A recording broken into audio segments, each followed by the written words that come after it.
This is the YouTube edition of my book, A Course in Miracles Workbook Nuggets, which is a study aid for the course's workbook for students.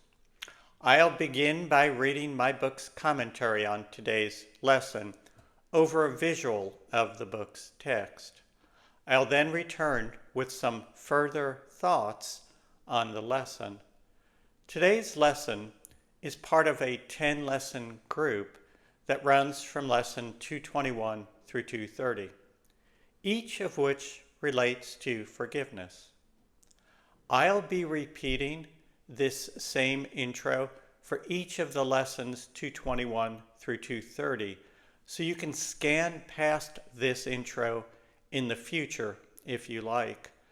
Timestamps taking you to today's Workbook Nuggets commentary and my further thoughts are provided in the description below. We are now in part 2 of the workbook. The introduction to part 2 tells us that, quote, words will mean little now. We use them but as a guide on which we do not now depend. For now we seek direct experience of truth alone, end quote. In your practice sessions, try to go beyond the words. Seek the feelings, the experience the lesson is trying to guide you to. That is how you learn and live the course. Quote, sit silently and wait upon your Father. He has willed to come to you when you have recognized it is your will he do so. End quote. Listen for your internal teacher and guide, what the Course calls the voice for God or the Holy Spirit. He is there, and he will come. Today's lesson from my book and my further thoughts follow. A link to the book on Amazon.com is provided below. Lesson number 224, August 12. God is my Father, and he loves his Son. Our Father's love for us is our assurance of salvation. We have wandered off in our minds into a child's illusion, but our Father is not concerned. We are his children, and he knows that we are forever safe and secure in his loving embrace. He allows us to gently wake on our own.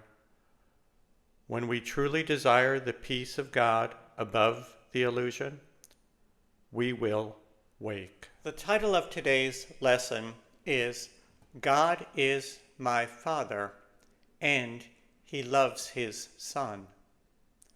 The prayer, which concludes the lesson, says that we have forgotten our names.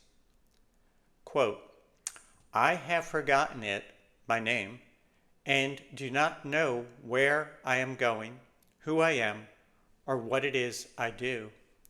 Remind me, Father, now, for I am weary of the world I see. Reveal what you would have me see instead. Close quote. Your name, as used in this lesson, is your real essence or being. We see the same usage of the term in such phrases as stop in the name of love, or I ask you to act in the name of justice. The name of something, as used in those examples and the lesson, is its essence or real core. So, the prayer is telling God that we have lost our way by forgetting who and what we are. We think that we are separate bodies and leading limited and difficult lives in a hostile world. If this were true, it would be difficult indeed to believe that an all-powerful Father who loves us would put us here and simply watch as we endure the pain. But it is not true. You are not your body. You are not your ego. You are spirit, the child of God.